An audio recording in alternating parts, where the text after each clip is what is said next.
Welcome to my videos. आज मैं Machiavelli के बारे में बताने जा रही हूँ, तो चलिए शुरू करते हैं। मैकियावेली के धर्म और नैतिकता संबंधी प्रमुख विचार जिसके साथ मैकियावेली का नाम जुड़ा है और वे जिससे उसे सर्वाधिक ख्याति मिली वह है राजनीति को धर्म और नैतिकता के प्रभाव से मुक्त तथा स्वतंत्र करना।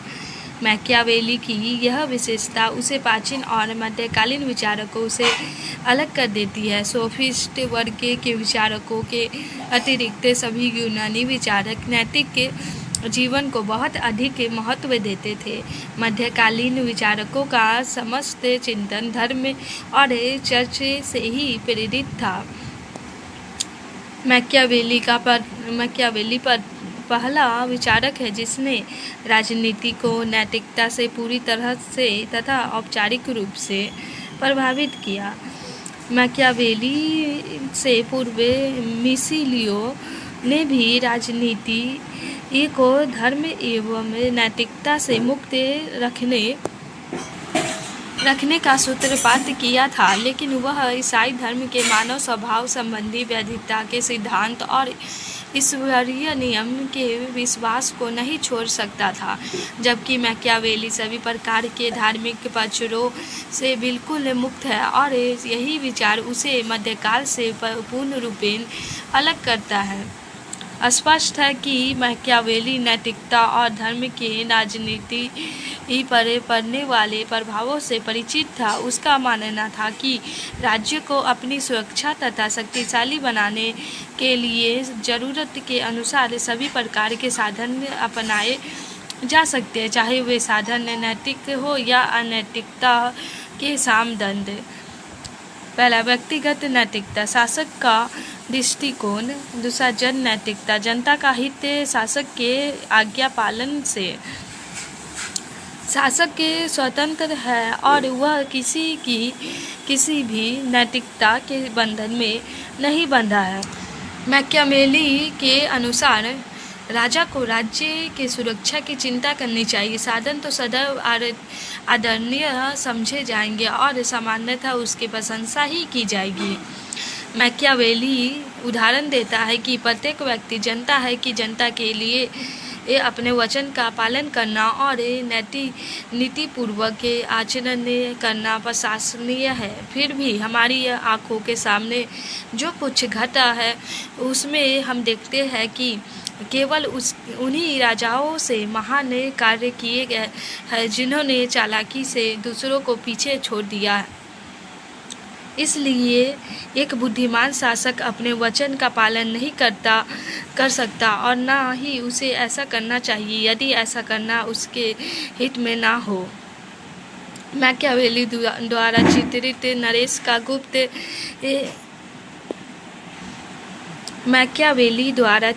नरेश का गुण यही है कि ना कोई चीज़ अच्छी है ना बुरी, ना कोई प्राकृतिक के कानून है ना कोई सार्वभौमिक नियम, साध्य ही साधनों का औचित्य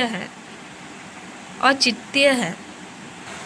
इस विवेचन के आधार पर मैकियावेली की धारणा है कि राजा को ऊपर से दयालु, विश्वासी, धार्मिक और सच्चा होने का ढोंग करते हुए जरूरत पड़ने पर निर्दयी, विश्वासघाती और अधार्मिक बनने को तैयार रहना चाहिए।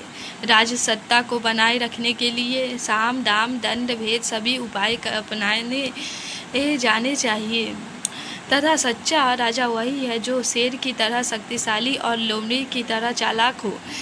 बाध्य लोमड़ी नीति, लायन फॉक्स थ्योरी, राज्य की सुरक्षा नैतिकता आड़े नहीं आनी चाहिए। यदि मनुष्य श्रेष्ठ होते तो ऐसी स्थिति नहीं आती। वे दुष्ट तथा बुरे हैं, अतः ऐसे लोगों के नियंत्रण तथा उन पर शासन करने के लिए दोहरी नीति अपनानी पड़ेगी। अनैतिक और अधार्मिक कार्यों का समर्थक होने के बावजूद वह राजनीतिक के क्षेत्र में धर्म की उपयोगिता को स्वीकार करता है।